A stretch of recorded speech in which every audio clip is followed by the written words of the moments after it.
ॐ श्रौत्रार्हन्ति चणैर्गुण्यैर्महर्षिभिर्हरिवन्तोऽष्टूयमानोऽप्यगुणो विभुर्विजयतेतरां पूर्वार्धे कथितास्तुर्यपञ्चमाध्यायवर्तिनः प्रत्यया अथ कथ्यन्ते तृतीयाध्यायगोचराः। नमः सर्वेभ्यः श्रोतृभ्यः। अस्माभिः गतपाठे यद्यत् पठितं तद् एकवारं स्मरामः। वयं वैयाकरणसिद्धान्तकौमुदी इत्याख्यस्य ग्रन्थस्य तत्र पूर्वकृदन्तप्रकरणं पठन्तः स्मः। प्रकरणस्यास्य अस्माकं क्रमे तत्र द्वितीयः पाठः गतपाठः प्रवृत्तः। अस्मिन् द्वितीये पाठे तत्र णुल्त्रिचौ इति सूत्रं यद् विगतपाठे अस्माभिः आरब्धं तत् सूत्रसम्बद्धानि एव उदाहरणान्तराणि अस्माभिः दृष्टानि। तत्र गतपाठे विशिष्य क्रमेः कर्तर्यात्मनेपदविषयात् कृतः इण्निषेधो वाच्यः इति विगतपाठे आरब्धस्य वार्तिकस्य विषयशब्दसन्दर्भे विशिष्टम् अर्थं पुरस्कृत्य तत्र उदाहरणान्तरसिद्धिरपि अस्माभिः ग्रन्थकारेण कृता दृष्टा। तत्रुक्तम् अनन्यभावे विषयशब्दः तेन अनुपसर्गाद्वा इति विकल्पार्हस्य न निषेधः क्रमिता इति रूपं सिद्धं भवति। अत्र मतान्तरमपि अस्ति इत्यपि ग्रन्थकारेण उक्तं। तदर्हत्वमेव तद्विषयत्वम् इति मतं यदि स्वीकुर्मः तेन क्रन्ता इत्यपि सिद्धं भवति इति केचन अत्र साधयन्ति इत्युक्तम्। ततः गमेरिट् परस्मैपदेषु इत्यत्र परस्मैपदग्रहणं तङानयोर्भावं लक्षयति तेन सञ्जिगमिषिता इत्यत्र इडागमः भवत्येव। ततश्च एवं न वृद्भ्यश्चतुर्भ्यः इत्यत्रापि ज्ञातव्यं विवृत्सिता इति तत्र उदाहृतम्। ञङन्तात् णुलि अल्लोपस्य स्थानिवत्वात् वृद्धिः न भवति इत्युक्तं पापचकः इति रूपं च तत्र अस्माभिः साधितं। यङ्लुगन्तात् तु एषा वृद्धिः भवत्येव पापाचकः इति रूपं भवति इति तत्र उक्तं। ततः अग्रे सूत्रम् अस्माभिः पठितं। तत्र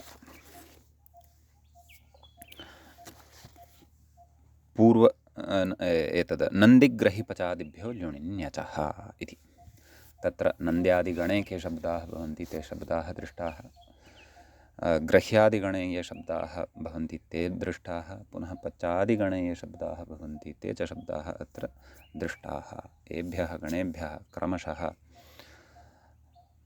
ल्युः, णिनिः अपि च अच् एते प्रत्ययाः भवन्ति इति सूत्रस्य अर्थः दृष्टः। तत्र मूले उक्तं नन्द्यादेः ल्युः, ग्रह्यादेः णिनिः, पचादेः अच् स्यात् इति। ततः नन्दयतीति नन्दनः, जनम् अर्दयतीति जनार्दनः, मधुं सूदयतीति मधुसूदनः, विशेषेण भीषयतेति विभीषणः, लवनं करोतीति लवणः, लुनातीति लवणः इति पठितं। ततः उक्तं नन्द्यादिगणे निपातनात् रणत्वं क्व लवण इति शब्दे इत्यर्थः। ततः ग्रह्यादिगणे पठिताः केचन शब्दाः अत्र उदाहरणत्वेन स्वीकृताः। ग्राही, स्थायी, मन्त्री, ततः विषयी, वृद्धिभावः निपातनात् विषयी इह षत्वमपि, नाम अत्र वृद्धिभावोऽपि षत्वमपि निपातनात् साध्यते इत्युक्तं। परिभावी, परिभवी इत्युक्तं। ततः पाक्षिको वृद्धिभावो निपात्यते। पचादिः आकृतिगणः इत्युक्तं। नाम साक्षात् सूत्रकारेण अयम् आकृतिगणः इति नोक्तं, परन्तु तत्र शिवशमरिष्टस्य करे कर्मणि घटो ठच् इति पठितं। ततः इति सूत्रयोः करोतेः घटेः च अच प्रयोगात् इति पठितम्। अच प्रत्यये परे यङ्लुक् विधानात् च नाम पचादेः आकृतिगणत्वं गम्यते इति भावः। केषाञ्चित् पाठः तु अनुबन्धसञ्जनार्थः, यथा देवट इत्यादयः। अग्रे उक्तं केषाञ्चित् प्रवञ्चनार्थः, केषाञ्चित् बाधकबाधनार्थः, पचतीति पचः नदट चोरट देवट इत्यादयष्टितः नदी चौरी देवी दिव्यतेः युवदज्ञाप्रीग्रहकः इति कः प्राप्तः सः अत्र न भवति। जारभरा श्वपचा अनयोः कर्मण्यण प्राप्तः नाम कर्मणि अणप्राप्तः सः न भवति इति तत्र उक्तम्।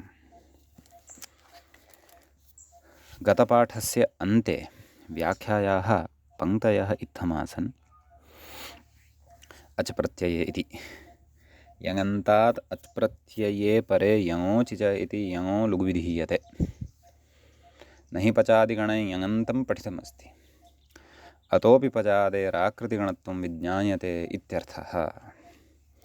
पचादेराकृतिगणत्वे नदट् चोरट् इत्यादीनां तत्र पाठो व्यर्थः इत्यत आह केषाञ्चिदिति टकारानुबन्धसञ्जनार्थ इत्यर्थः। नन्वेवमपि वदचल इत्यादीनाम् अनुबन्धरहितानां तत्र किमर्थः पाठ इत्यत आह केषाञ्चित् प्रपञ्चनार्थ इति बाधकेति। चारभर श्वपच इत्यादौ पचाद्यजपवादस्य कर्मण्यणो बाधनार्थं भरपचादीनां पाठ इति भाष्यम्। देवः सेव इत्यादौ युवदज्ञाप्रीगिरहकः इति विशिष्य विहितस्य कस्य बाधनार्थञ्च तदेव उपपादयति नदडित्यादि इति। एतावत् पर्यन्तः व्याख्याभागः अस्माभिः गते पाठे स्पृष्टः। इतः अग्रे अधुना अस्माभिः प्रकृते पठनीयम् अस्ति। तत्र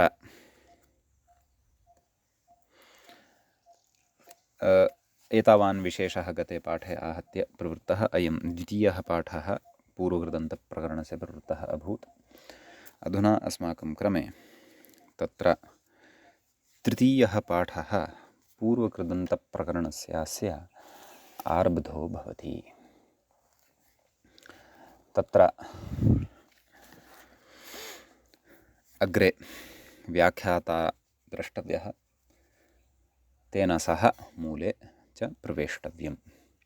कथयति ननु पचादिगणः पचादिगण श्वपचशब्दस्य बाधकबाधनार्थत्वे श्वपाक् इति कथमित्यतः पचादिगणे इति स्यात्। मम पुस्तके एकारः न दृश्यते, णे इत्यत्र गणे इत्यत्र। भवतां पुस्तके यदि सम्यक् अस्ति तर्हि सम्यक्, अन्यथा तत्र स्थापनीयमिति चिन्तयामि। पुनः पठामि। ननु पचादिगणे श्वपचशब्दस्य बाधकबाधनार्थत्वे, एवं खलु, श्वपच शब्दः साधितः अस्माभिः, तत्र तस्य नाम कर्मण्यण प्राप्तः भवति, सः प्रकृते न भवति इत्युक्तं खलु। नाम शूनं पचति इति अन्यथा श्वपाकः इति अनिष्टं स्यात्। तदर्थं गणे निपातनवशात् अत्र अच प्रत्ययः एव भवति, अतः श्वपच इति शब्दः सिद्धः भवति इत्युक्तं खलु। परन्तु विषयः एषः अस्ति, श्वपाकशब्दः अपि श्रूयते। तर्हि सः श्वपाक इति कथं सिद्ध्यति? एवं खलु, यतः निपातनं कृतं वर्तते, कर्मण्यणः बाधनाय अत्र अजन्तस्य श्वपचशब्दस्य निपातनं कृतं वर्तते, अतः सः शब्दः अत्र गणे अन्तर्भाव्यते। अतः श्वपाकशब्दः कथं सिद्ध्येत् इत्यत आह किमाह न्यङ्क्वादिषु पाठात् श्वपाकोऽपीति। तत्र मूले पश्यामश्चेत् पङ्क्तिः अस्ति खलु, एवं न्यङ्क्वादिषु पाठात् श्वपाकोऽपि इति। ञङ्क्वादिः इति सूत्रपठनवेलायाम् अस्माभिः अयं गणः पठितः आसीत् खलु। तत्र अस्ति अयं पाठः। तत्र गणः एवमस्ति, ण्यङ्कुः मद्गु, ण्यङ्कु मद्गु भृगु दूरे पाक इत्यादयः शब्दाः सन्ति। तथा अग्रे अवसर्ग उपसर्ग श्वपाक मांसपाक इत्यादयः शब्दाः वर्तन्ते। समीचीनम्। अतः तस्मिन् गणे पाठसामर्थ्यात् अण् अपि भवति। अतः श्वपचः श्वपाकः इति उभयथापि प्रयोगः शक्यः। तदेव शुनं पचति इत्येतस्मिन् अर्थे श्वन् इति उपपदे सति पचधातोः घञि सति चजोः कुघिण्यतोः इत्यनेन नैव कर्मण्यण् इत्यनेन अणि सति चजोः कुघिण्यतोः इत्यनेन तत्र कुत्वं श्वपाक आ श्वपाका एवं खलु। अण्णन्तत्वमस्ति तर्हि स्त्रीलिङ्गे तु श्वपाकी इति स्यात्, पुल्लिङ्गे श्वपाकः नाम कश्चन पाचकः श्वपाकः अस्ति, नाम शुनं पचति एवं खलु। मांसाहारी कश्चन भवितुमर्हति यः शुनमपि न त्यजति। अस्तु इति अत्र विशेषः। अग्रे किमुच्यते तत् पश्यामः। तत्र कथयति व्याख्याता किं कथयति, कदाचित् अण्प्रत्ययः कुत्वञ्च इत्यर्थः। अस्तु, चेक्रियः मरीमृजः इत्यादौ प्रक्रियां दर्शयति एवं खलु। किं यङोचि चेति मूले अस्ति खलु, यङोचि च इति लुकु एवं खलु। नाम व्याख्याता कथयन् अस्ति, क्रियादिधातो रचि आदिशब्दग्रहणेन अत्र सर्वाणि यानि उदाहरणानि प्रदत्तानि वर्तन्ते। चेक्रियः नेन्यः लोलुवः पोपुवः परिमृजः मूले यानि उदाहरणानि दत्तानि सन्ति तत्र क्रियादिधातोः अचि यङो लुक् इत्यर्थः। यङः लुक् भवति। द्वित्वादौ चेक्रि अ इत्यादि स्थितौ, आदि इत्यनेन अन्येषु प्रयोगेषु अपि अवगन्तव्यमिति भावः। चेक्रि अ इति स्थितौ आह न धातुलोप इति मूले उक्तं खलु। न धातुलोप इति गुणवृद्धिनिषेधः सूत्रार्थः पठितः खलु अस्माभिः। धातुलोपनिमित्तांशे तथा धात्वंशलोपनिमित्ते आर्धधातुके परे इको गुणवृद्धि न स्तः। तर्हि धात्वंशलोपनिमित्तम् आर्धधातुकं परतः किमस्ति, अच् अस्ति। अतः प्राप्यमाणः यः गुणः अथवा वृद्धिः सः प्रकृते न भवति। अतः अभ्यासगुणः चेक्रियः अभ्यासगुणः प्रकृते भवत्येव इति भावः। एवं खलु। तर्हि आम्, अच्केन, अच् तु नन्दिग्रहिपचादिभिः लुणिन् च इति चेक्रि अ एवं खलु। न अभ्यासगुणः तु भवत्येव, परन्तु न धातुलोप आर्धधातुके इत्यनेन गुणस्य निषेधः भवति। चेक्रि इत्यत्र सार्वधातुकार्धधातुकयोः इत्यनेन क्रि इत्यत्र रेफोत्तरवर्ती यः ईकारः तस्य गुणस्य निषेधः भवति। अन्यथा ए इति तस्य स्थाने आगतं स्यात्। ततः च चेक्रेय अयादेशे चेक्रया इति अनिष्टं रूपं स्यात्। गुणः यदा बाधितः भवति तदा तत्र अचिष्णुधातुभ्रुवाञ्योरि वङु वङु इत्यस्मै सूत्राय अवसरः लभ्यते। अतः चेक्रिय चेक्रिय नाम पुनः पुनः क्रीणाति, सः चेक्रियः भवति इति भावः। सम्यक्। अग्रे व्याख्याता किं कथयन् अस्ति इति पश्यामः। तदेव गुणाभावे संयोगपूर्वत्वान्नयण् इयङ् भवति इत्यपि वक्तव्यम्। अग्रे अस्ति नेन्यः मूले यदि पश्यामः एवं खलु। एरनेकाचः इति यण् एवं खलु। अत्रापि सर्वापि प्रक्रिया पूर्वदेव अस्ति। पुनः पुनः नयति, नी इति धातोः अच् प्रत्यय नाम आदौ यङ् लुक् भवति, यङ् भवति, न आदौ यच् भवति, ततः आदौ अच् भवति, ततः यङ् भवति, ततः यङ् लुक् भवति, यङोचि च किम् अवशिष्यते? नेनि सम्यक्। अत्र अचिष्णुधातुर्वाङ् योरिवङो इत्यनेन इयङादेशः प्राप्तः भवति, परन्तु तम् इयङादेशमपि प्रबाध्य प्रकृते एरनेकाचो संयोगपूर्वस्य इत्यनेन इयणं भवति, अतः नेन्यः इति रूपं सिद्धं भवति। अग्रे मूले कथयति लोलुवः, कथयन्नस्ति उवङ्, एवं खलु, केन? अचिष्णुधातुर्वाङ् योरिवङो, अत्रापि तदेव लोलु अ इत्यवस्थायां तत्र न धातुलोपार्धातुकयोः, न धातुलोपार्धातुके इत्यनेन धात्वंशलोपनिमित्ते आर्धातुके परतः गुणवृद्धिः नस्तः इति गुणस्य निषेधः भवति। ततः लो लु अ इत्यवस्थायां लु इत्यत्र यः ऊकारः, तस्य ऊकारस्य स्थाने उवङादेशः भवति। लो ल उव अ लोलुव, पुनः पुनः कर्तनं करोति, पुनः पुनः लवणं करोति यः, सः लोलुवः भवति इति। तदनन्तरं तत्र व्याख्याता कथयति यणतु न, ओः सुपि इत्युक्तेः यणतु प्रकृते न भवति। ओः सुपि इत्यस्य च कः अर्थः? धात्ववयवः संयोगः पूर्वः यस्माद् उवर्णात् न भवति तदन्तस्य अङ्गस्य अनेकाचः अजादौ सुपि परतः यणादेशः भवति। तानि इमानि निमित्तानि प्रकृते न भवन्ति इति कृत्वा प्रकृते यण न भवति, अतः अत्र तु उवङादेश एव भवति इति भावः। सम्यक्। अग्रे यङ्लुङन्तस्य इतोपि एकम् उदाहरणं प्रदत्तं, परीमृजः, मरीमृजः। सम्यक्। तत्र मरीमृजः इत्यत्र मृजु शुद्धौ इति धातुः भवति। व्याख्याता कथयति न धातुलोपे इति निषेधात् मृजेर्वृद्धिः, अर्थात् आरम्भात् यदि पश्यामः सिद्धिं तर्हि मृजु शुद्धौ इत्यवस्थायां मृज् धातोः यङ्, मृज् या धातोः द्वित्वं, मृज् मृजय हलादिशेषः, मृ मृजय उरुत्, मर् मृजय पुनः हलादिशेषः, म मृजय, ततः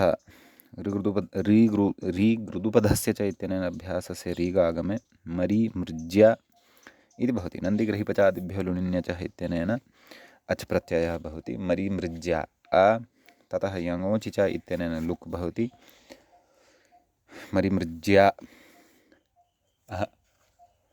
मरीमृज आ, एवं खलु। इदानीं लघुपदगुणः अत्र प्राप्तः भवति, परन्तु तस्य न धातुलोपार्धातुके इत्यनेन निषेधः क्रियते, मरीमृज इति लभ्यते। ततः तदेव मूले तदेव व्याख्यात्रा च उक्तं, न अत्र न धातुलोपे इति निषेधात् मृजेर्वृद्धिः। मृजेर्वृद्धिः इति तु न खलु सङ्गच्छते, यतः न धातुलोपार्धधातुके इत्यनेन किमुक्तं? धात्वंशलोपनिमित्ते आर्धातुके परतः गुणवृद्धिः नस्तः, तर्हि वृद्धिरपि कुतः? अतः इदं यद् व्याख्यात्रा उक्तं वर्तते मृजेर्वृद्धिः, यदि भवतां पुस्तकेषु अपि इदं दृश्यमानम् अस्ति, तद् वारणीयम्। अत्र न धातुलोपे इति निषेधात् मृजेर्वृद्धिः इति न इति वक्तव्यम्। वस्तुतः पुगन्तलघुपदगुणः अत्र प्राप्तः भवति, सः न भवति, वस्तु तं प्रबाध्यापि मृजेर्वृद्धिः इति प्राप्तं यद् भवति तदपि अत्र न भवति इति भावः। अतः न धातुलोपे इति निषेधात् मृजेर्वृद्धिः न इति वक्तव्यं, न वृद्धिः न भवति इति वा तत्र वक्तव्यम् इति। सम्यक्। ततः अग्रे अत्र वार्तिकम् एकं वर्तते। तद्वार्तिकं पश्यामश्चेत् व्याख्याता तत्र इङ्गितं करोति, चरिचलीति। तत्र मूलं पश्यामश्चेत् तत्र वार्तिकमेवमस्ति, चरिचलिपतिवदीनां वा द्वित्वम् अच्चाभ्यासस्येति वक्तव्यम् इति। तत्र वार्तिकस्य पदच्छेदः आदौ द्रष्टव्यः। वार्तिके प्रथमं पदं भवति चरिचलिपतिवदीनाम्। अत्र धातूनाम् इकानिर्देशः कृतः वर्तते। चरिश्च चलिश्च पतिश्च वदिश्च चरिचलिपतिवदयः तेषां चरिचलिपतिवदीनां। सम्यक्। वा इति अव्ययं भवति। द्वित्वम् इति प्रथमान्तम्। अचि अग्रिमपदं किमस्ति? अचि सप्तम्यन्तम्। आक् इति प्रथमान्तम्। अयम् आगमः अस्ति, किदागमः। आक् च अव्ययपदम्। अभ्यासस्य इति षष्ठ्यन्तं पदम्। इति इति अव्ययपदं वक्तव्यम् इति प्रथमान्तं। तर्हि आहत्य कति पदानि अत्र सन्ति? चरिचलिपतिपदीनाम् इति प्रथमं, वा इति द्वितीयं, द्वित्वम् इति तृतीयम्, अचि इति चतुर्थम्, आक् इति पञ्चमम्, च इति षष्ठम्, अभ्यासस्य इति सप्तमम्, इति अष्टमं, वक्तव्यम् इति नवमम्। एतावन्ति पदानि अत्र वर्तन्ते। समीचीनं। कः अर्थः व्याख्याता कथयति पश्यन्तु। येषाम् अच् प्रत्यये परे द्वित्वम् इति। येषां केषाम्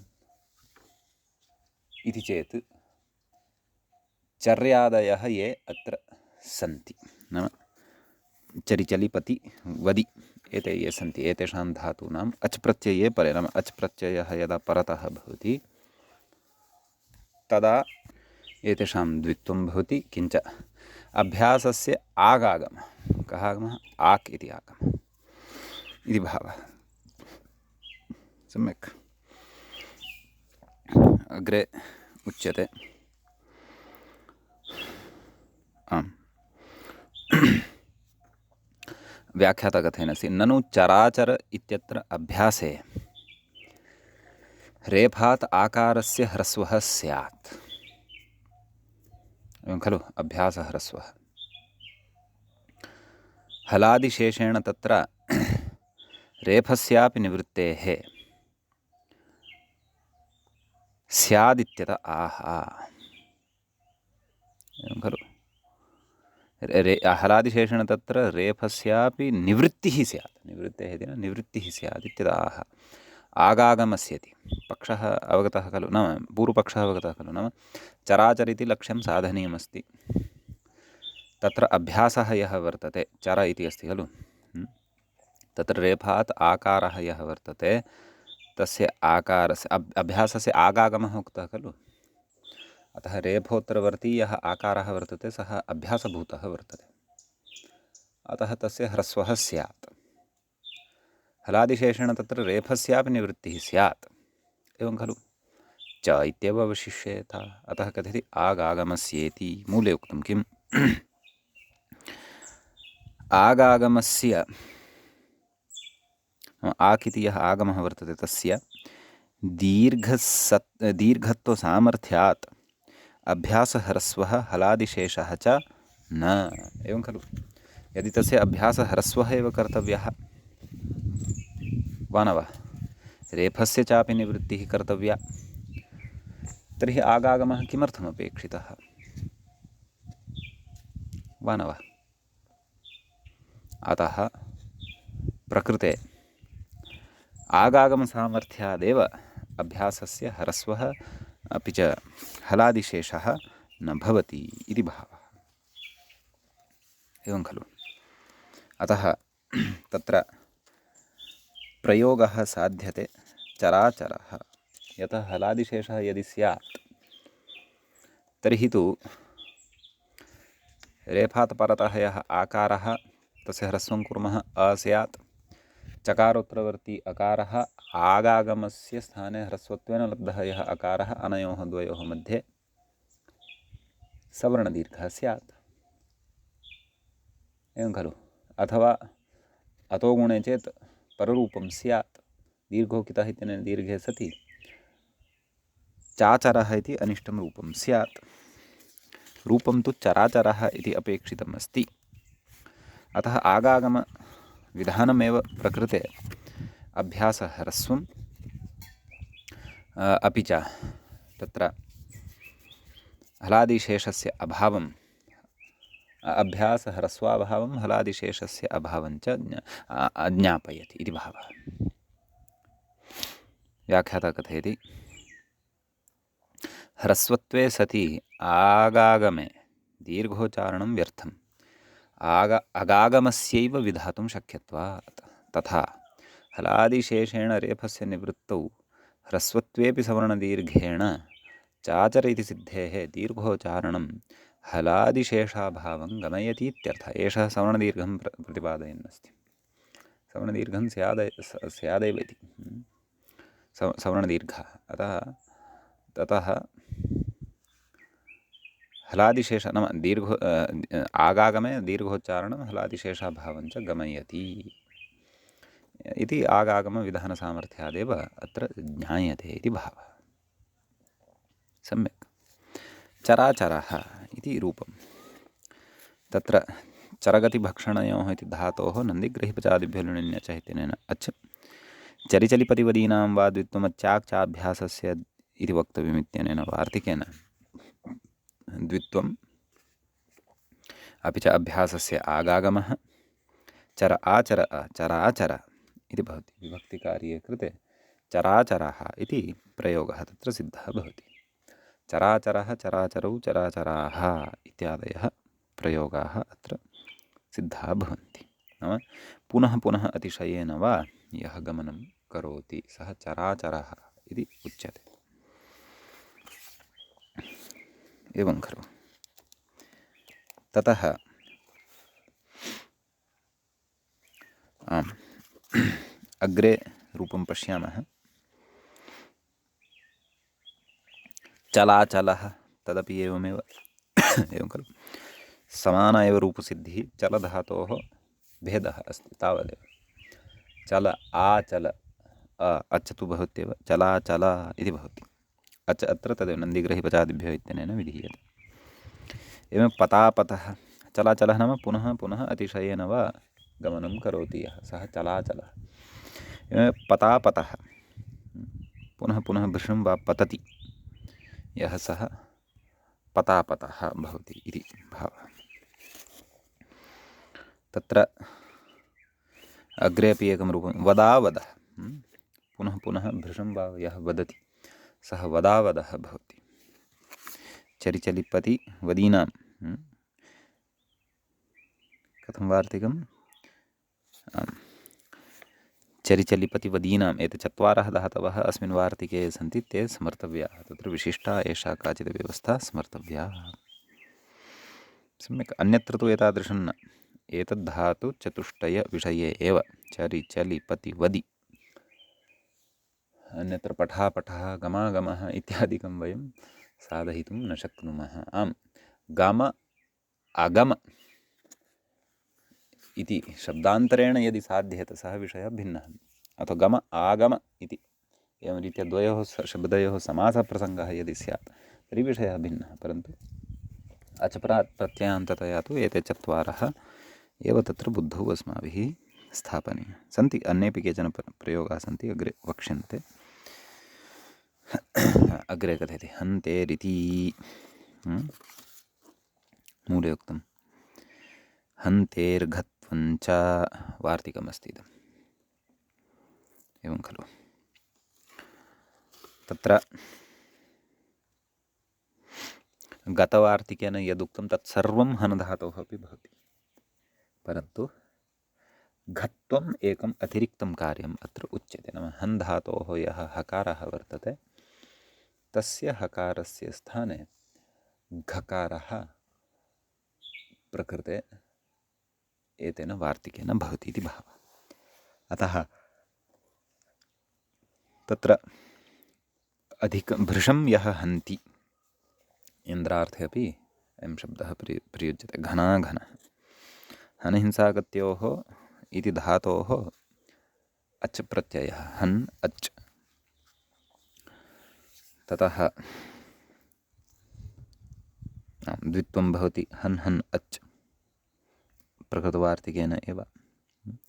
आगागमः हन् आ हन् अ हना हन् इति जातं। हन्तेर्घत्वञ्च इत्यनेन हकारयोः स्थाने घकारादेशः। अभ्यासहकारस्य कुत्वेन घकारः भवति। अभ्यासहकारस्य एव क्षन्तव्यः, अभ्यासहकारस्य घना हन इति जातं। द्वितीयः यः हकारः वर्तते तस्य तु अभ्यासाच्च इत्यनेन घत्वं भवति। तद् व्याख्याता कथयन् अस्ति, वार्तिकमिदं हन धातोरचि घत्वं द्वित्वम् आक् च इत्यर्थः। एवं खलु। ननु उत्तरखण्डे अभ्यासाच्च इति कुत्वसिद्धेः किमर्थम् इह घत्वविधानम् इत्यतः आह घत्वम् अभ्यासस्येति मूले अस्ति खलु अग्रे किम् तत्र उच्यते घत्वम् अभ्यासस्य उत्तरस्य तु अभ्यासाच्च इति कुत्वं तत्र कुत्वेन घकारः लभ्यते। घना घनः इति रूपम् अत्र सिद्धं भवति। समीचीनम्। अग्रे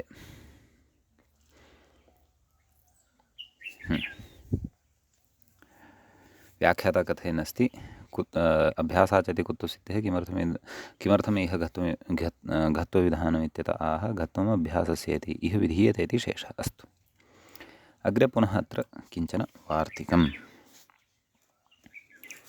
व्याख्याता इङ्गितं करोति। पाटेरिति मूले पश्यामश्चेत्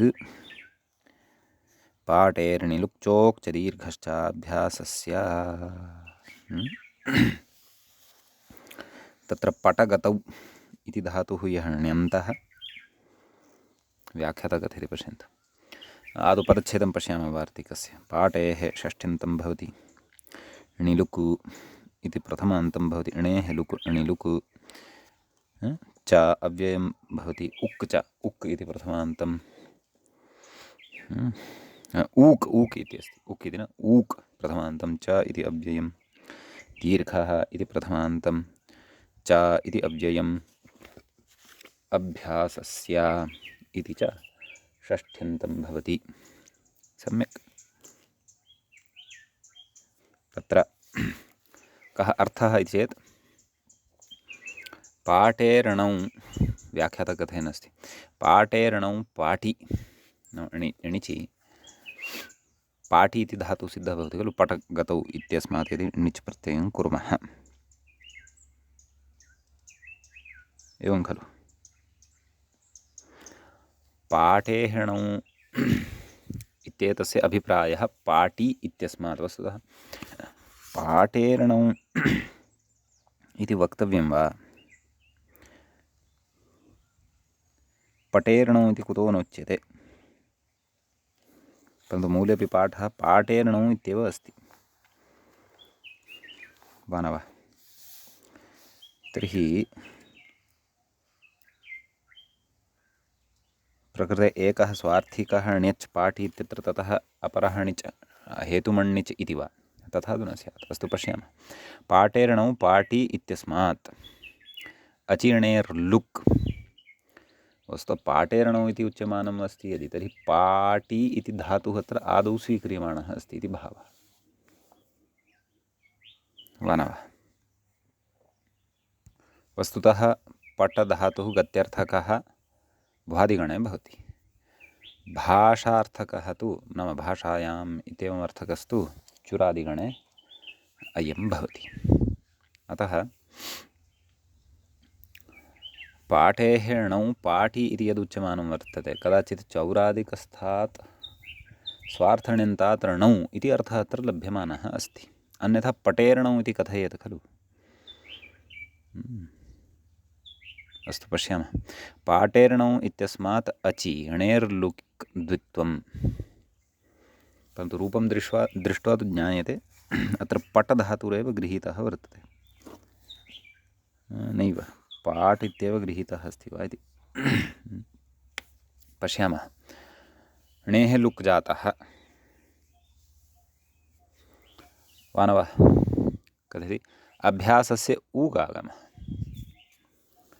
णेः लुकः अनन्तरं द्वित्वं च कृत्वा किं का स्थितिः जाता, पाट् पाट् अ एवं खलु। अतः अभ्यासस्य ऊगागमे सति पाट् ऊ पाट् अ लक्ष्यमस्ति पाटूपटः कथयति अभ्यासस्य आकारस्य ह्रस्वे तस्य दीर्घश्च इत्यर्थः। अभ्यासस्य यः आकारः वर्तते तस्य ह्रस्वः इति न ह्रस्वः भवति, अपि च तस्य दीर्घः भवति। तथा चेत् पाठ इति आयातं खलु, यदि पाठ इति धातुं स्वीकुर्मः मूलतः, अग्रे गच्छति वृद्धिनिवृत्तये णेर्लुग् विधिः, नाम वृद्धिः यथा न स्यात् ततः णेः लुक् भवति। पाठ इत्यत्र आकारः यथा न स्यात्, अकारः एव स्यात्, णेः लुकि सति निमित्तापाये नैमित्तिकस्यापायः भवति इति कृत्वा दीर्घोऽपि तत्र न सिद्ध्यति। अतः वस्तुतः पाठ इति अस्ति चेदपि पट् इत्येव अवशिष्यते तत्र, एवं खलु। लघु उपधः वृद्धिः न भवति इति भावः। कथयति आगागमे दीर्घोच्चारणात् हलादिशेषेण टकारस्य न निवृत्तिः। हलादिशेषे तु आदुगुणे पोपटति रूपस्य उगागमेऽपि सिद्धेः। वस्तुतः अहं चिन्तयामि अत्र मूलतः पटगतौ इत्येव धातुः ग्राह्यः, तस्मात् णिच् प्रत्ययः कर्तव्यः, ततः अच् प्रत्ययः कर्तव्यः, पट् इ अच् इत्यवस्थायां पाठे णिलुक् वक्तव्यः दीर्घश्चाभ्यासस्य इत्यनेन णेः लुक्, अपि च धातोः द्वित्वं पटपट तत्र अभ्यासस्य दीर्घः अपि एतेन कर्तव्यः, परन्तु अभ्यासस्य ऊगागमः पाठे णिलुक् ऊक् च दीर्घश्चाभ्यासस्य इत्युक्तं खलु। आं, तर्हि ऊगागमः यदि कृतः आदौ तर्हि पट् ऊ पट अ अभ्यासस्य दीर्घः पाठ ऊ पट अ पाठू पट इति रूपं सिद्धं भवति। नाम पुनः पुनः यः गतिं करोति सः पाठूपटः भवति इति भावः। एवं खलु। वस्तुतः वार्तिके यदि पाठेर्णौ पाठेर्णौ लुक्चोक् च दीर्घश्चाभ्यासस्य इत्यस्य स्थाने पाठेर्णिलुक् चोक् च दीर्घश्चाभ्यासस्य इति यदुच्यमानं वर्तते तदपेक्षया पटेर्णिलुक् चोक् च दीर्घश्चाभ्यासस्य इति अपि यदि उच्येत तर्हि प्रकृते यः कोऽपि अपायः न स्यात्। व्याख्यातारम् एकवारं पुनः पश्यामः। किं कथयति पाठेर्णौ पाठि इत्यस्मात् अचि णेर्लुक् अस्तु द्वित्वं, तर्हि णेर्लुकि सति द्वित्वं यदि क्रियते तर्हि किं जायते? पटपट अ अभ्यासस्य ऊगागमः, पट ऊ पट अ अभ्यासस्य आकारस्य ह्रस्वे तस्य दीर्घश्च इत्यर्थः। अभ्यासस्य ह्रस्व दीर्घः च एतेनैव वार्तिकेन, एवं खलु। पाठ ऊ पट अ वृद्धिनिवृत्ते णिलुक् वृद्धिः, वृद्धिः यथा न स्यात् तदर्थं णेः लुक्। वृद्धिः का नाम तत्र अपरः यः पट् वर्तते नाम अभ्यासोत्तरखण्डः तस्य उपधः वृद्धिः न स्यात्, तदर्थं णेर्लुक् इति वा इत्येव स्यात् इति चिन्तयामि, एवं खलु। कथयति आगागमे दीर्घोच्चारणात् हलादिशेषेण टकारस्य न निवृत्तिः। आगागमे तत्र दीर्घोच्चारणवशात् हलादिशेषेण टकारस्य न निवृत्तिः, नाम टकारस्य निवृत्तिः न भवति।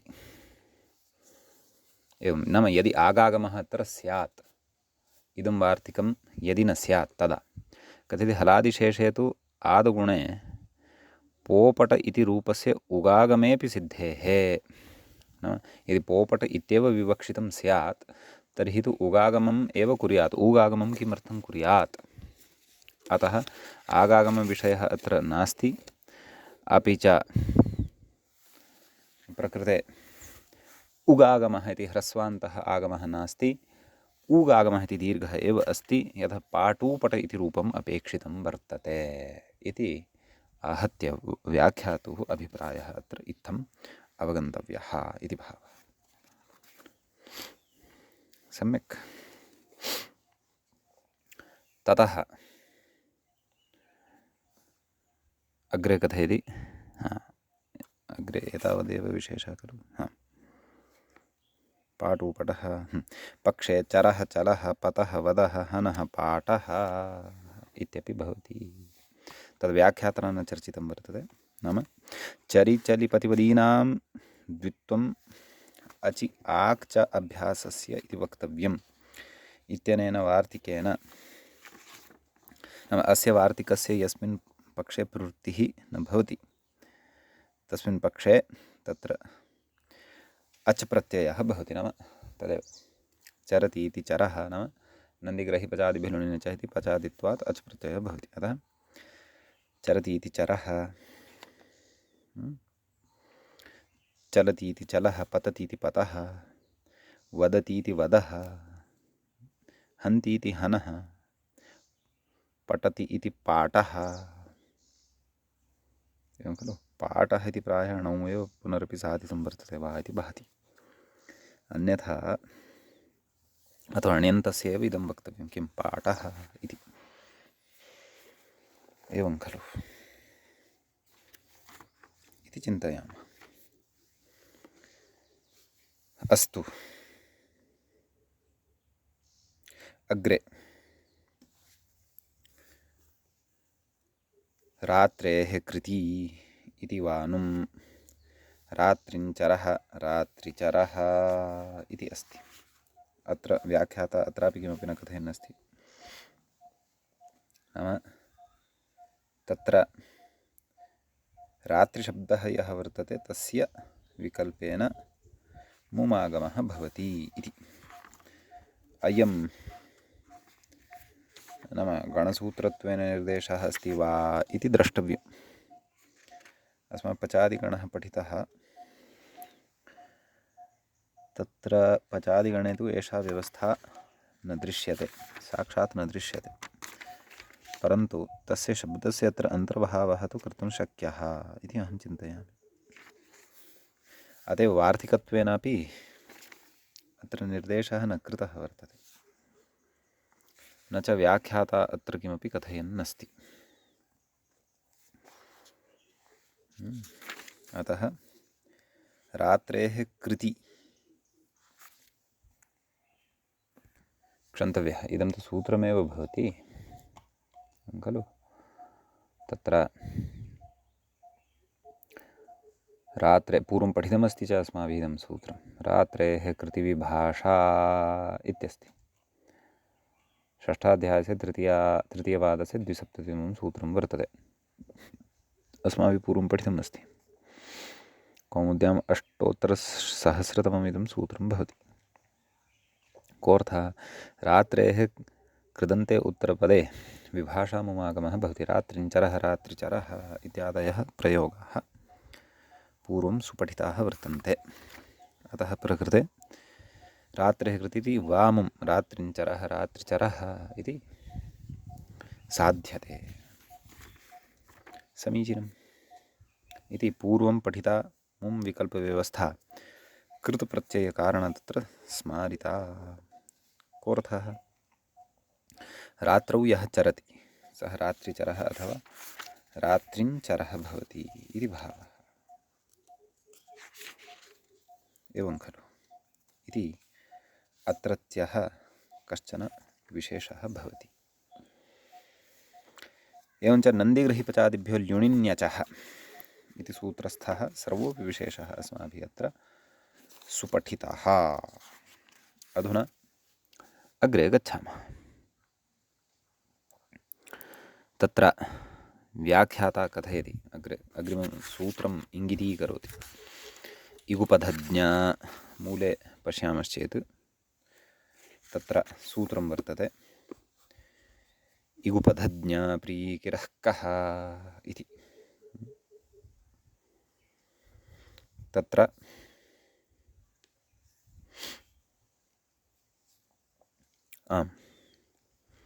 इगुपधज्ञा प्रीकिरः इति प्रथमं पदं प्रथमाविभक्तेः बहुवचनान्तं भवति। कः इति प्रथमान्तं विधीयमानं पदं भवति।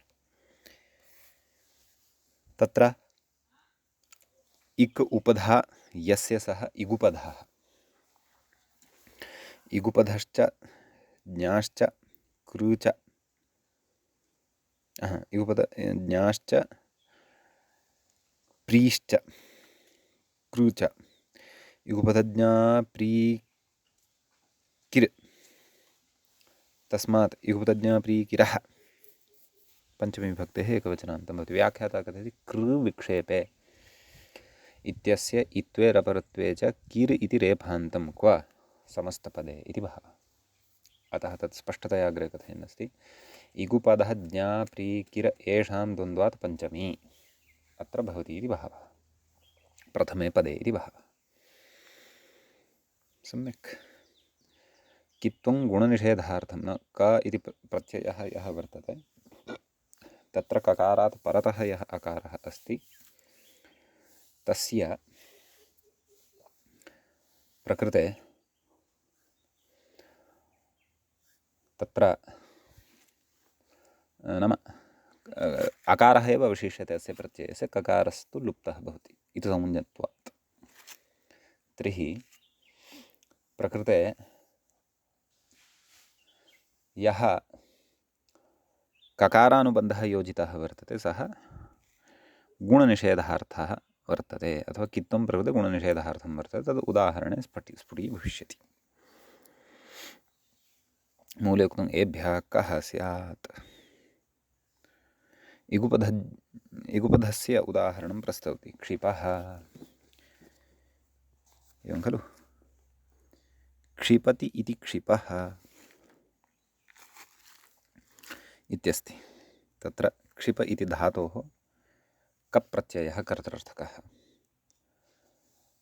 क प्रत्ययस्य कित्वात् प्रकृते गुणः न भवति। क्षेप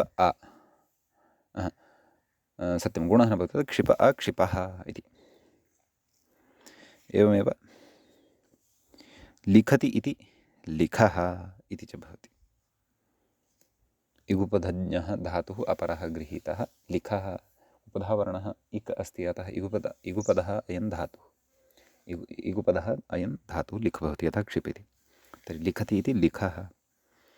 इगुपदः अन्यः धातुः पुनः स्वीक्रियते बुधः। बुध अवगमने इति धातोः कप् प्रत्यये सति तस्य अ इति अवशिष्यते, कित्वात् गुणनिषेधः भवति इति च इत्यनेन। गुणः केन प्राप्तः भवति अत्र सर्वत्र? पुगन्तलघूपधस्य च इत्यनेन। सः न भवति, अतः बुधः इत्येव प्रयोगः भवति। ततः कृशतनूकरण इति धातोः कप् प्रत्यये सति तत्र कृष्यति इति कृशः, बुध्यते इति बुधः, एवं खलु। लिखति इति लिखः, क्षिपति इति क्षिपः। अस्तु, तर्हि कृशधातोः कप् प्रत्यये सति कृशः इति च अयं प्रयोगः अत्र सिद्धो भवति। ततः ज्ञः इति कथयति। ज्ञः इत्यत्र व्याख्याता कथयन्नस्ति आतोलोपः इति। अर्थात् आतोलोपि इति च इत्यनेन आकारस्य लोपः कप् प्रत्यये परतः भवति। ज्ञ अ मेलनेन ज्ञः, कोऽर्थः? जानाति इति ज्ञः इति भवति। सम्यक्। इति इगुपधां कानिचन उदाहरणानि, इगुपधानां कानिचन उदाहरणानि ज्ञधातोः च एकम् उदाहरणं प्रकृते प्रदाय अग्रे अत्र प्रीधातोः उदाहरणं प्रस्तौति।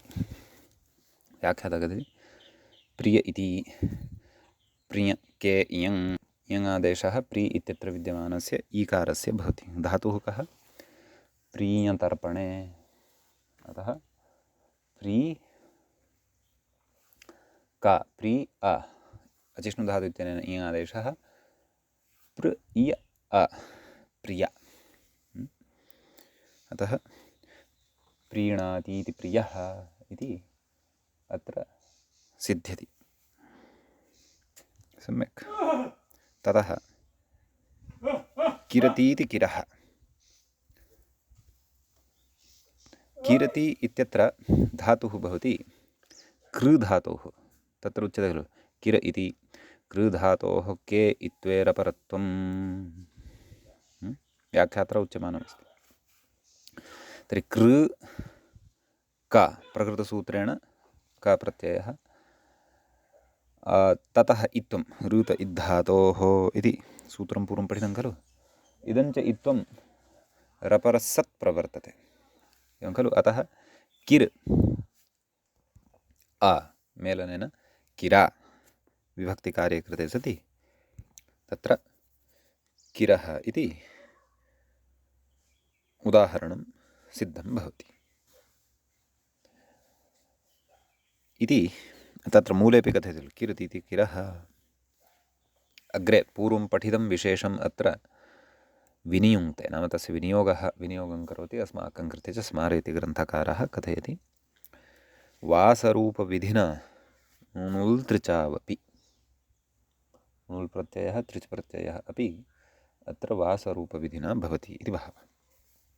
अतः पक्षे क्षेपकः क्षेप्ता असरूपः अस्मिन् धात्वधिकारे असरूपः यः प्रत्ययः सः विकल्पेन प्रवर्तते विकल्पेन उत्सर्गस्य बाधकः भवति इति भावः। अतः णुलः पक्षे क्षेपकः लघुपदगुणः भवति तृचः पक्षे लघुपदगुणे च सति क्षेप्ता इति उदाहरणं भवति इत्यर्थः।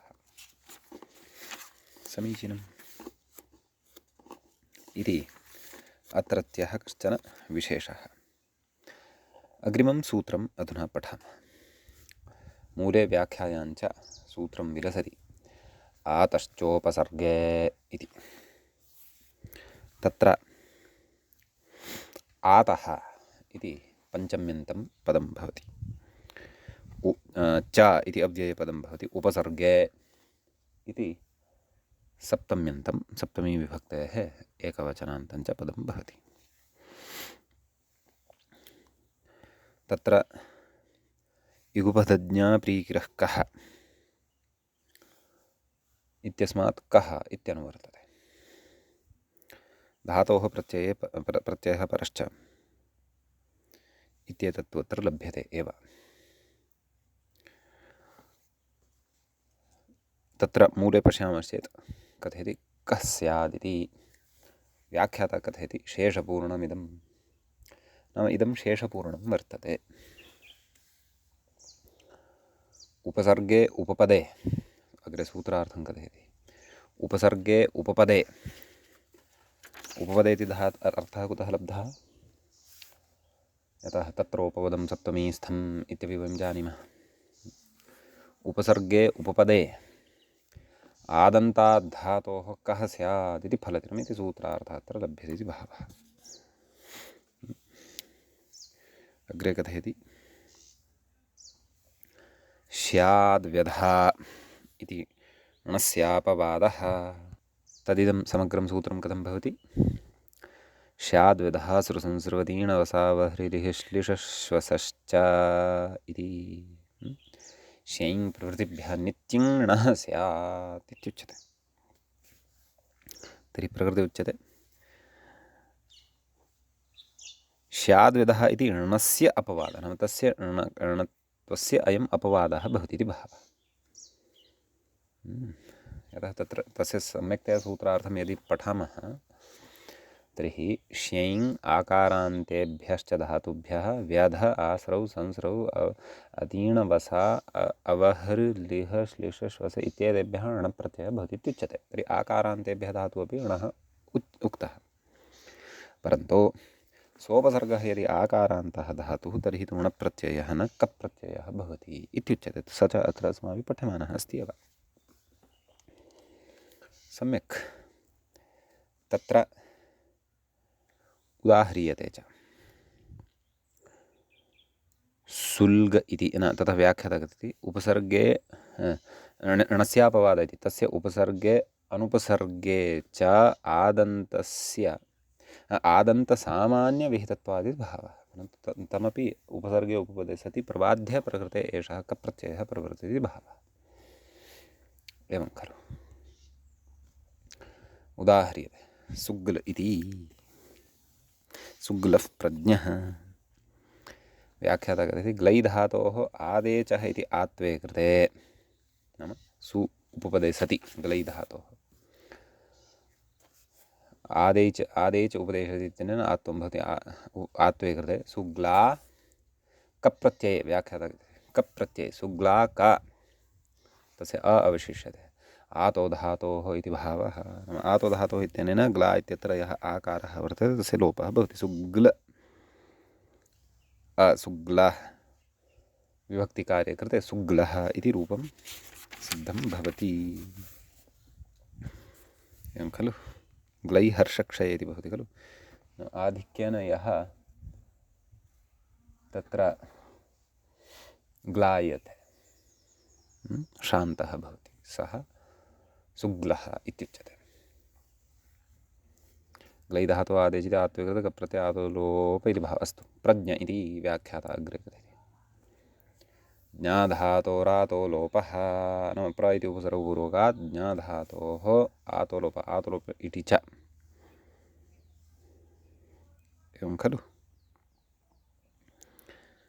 अतः प्रज्ञ प्रज्ञ प्रजानातीति प्रज्ञः, सम्यक्। अतः विभक्तिकार्ये कृते सति नाम प्रज्ञशब्दात् विभक्तिकार्ये कृते प्रज्ञः इति रूपं सिद्धम् अत्र भवति।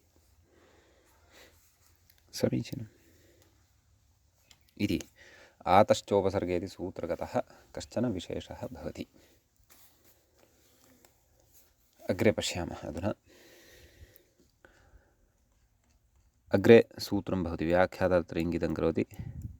पाघ्रा मूले पश्यामश्चेत् पाघ्राद्माधेड्दृशशः इत्यस्ति। एवं खलु।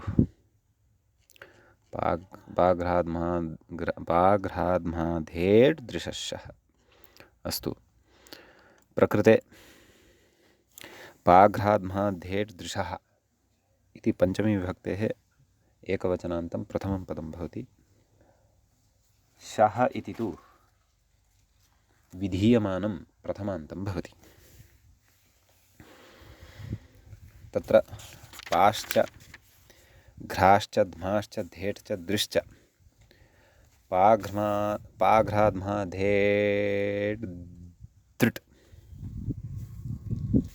तस्मात् पाघ्राद्माधेड्दृशः। एवं समाहारद्वन्द्वः अत्र द्रष्टव्यः। आम्, तत्र सूत्रस्य अर्थः द्रष्टव्यः। अर्थः नास्ति, अर्थः स्पष्टः इति कृत्वा, न पादिभ्यः एभ्यः कर्तृर्थे शप्रत्ययो भवति इति भावः। व्याख्याता कथयति। अत्र लुगुविकरणयोः अलुगुविकरणस्य ग्रहणमिति मत्वा आह पिबतीति पिब इति। नाम पारक्षणे इति न, पाने इति धातुः अत्र ग्राह्यः। लुग्विकरणस्थः धातुः न, पाति इति रूपं यत्र भवति अदादिगणे तादृशः लुग्विकरणः धातुः अत्र न, परन्तु अलुगिविकरणः अस्ति यः भौवादिकः पापाने, सः धातुः अत्र गृह्यते इति भावः, न तु रक्षणार्थपरकः। सम्यक्। तत्र उदाह्रियते। पिबति इति पिबः कथयति। पाधातोः शप्रत्यये तस्य शित्वेन सार्वधातुकत्वात् पाघ्राद्मा इति पिबादेशः। एवं खलु। पाघ्रमा इति नाम इति प्रकृतसूत्रं न, परन्तु पाघ्राद्मा स्थाम्नादाणदृश्यर्ति सर्तिशतसां पिबजिघ्रद्धमतिष्ठमन यच्छ पश्यर्च्छधौषीयसीदाः इति सूत्रमिति भावः। सम्यक्। एतेन सूत्रेण प्रकृते पिबादेशः भवति। स च अदन्तः इत्युक्तं, नाम पिब इति आदेशः अदन्तः भवति। शप् पररूपं, नाम शप् इति विकरणप्रत्ययः अपि अत्र भवति। अतः पिब आ शा श इति यः प्रकृतसूत्रेण विहितः सोऽपि अकारः खलु, अतः पुनः अत्र पररूपं पिबा इत्येव रूपम् आहत्य प्रकृते लभ्यते। अतः यः पिबति सः पिबः भवति इति भावः। सम्यक्। अत्र अन्यानि यानि उदाहरणानि सन्ति तानि आदाय अग्रिमे पाठे चर्चां करिष्यामः। अद्यतनपाठः अत्रैव उपसंह्रियते। मङ्गलम्। श्रौत्रार्हन्ति च नैर्गुण्यैर्महर्षिभिरहर्दिवं तोष्टुयमानोऽप्यगुणो विभुर्विजयतेतरां पूर्वार्धे कथिता स्तुर्यपञ्चमाध्यायवर्तिनः प्रत्यया अथ कथ्यन्ते तृतीयाध्यायगोचराः। एवञ्च प्रकृते पूर्वकृदन्तप्रकरणस्यास्य अयं तृतीयः पाठः अस्माकं क्रमे सम्पन्नः भवति। नमः सर्वेभ्यः श्रोतृभ्यः भवद्भ्यः।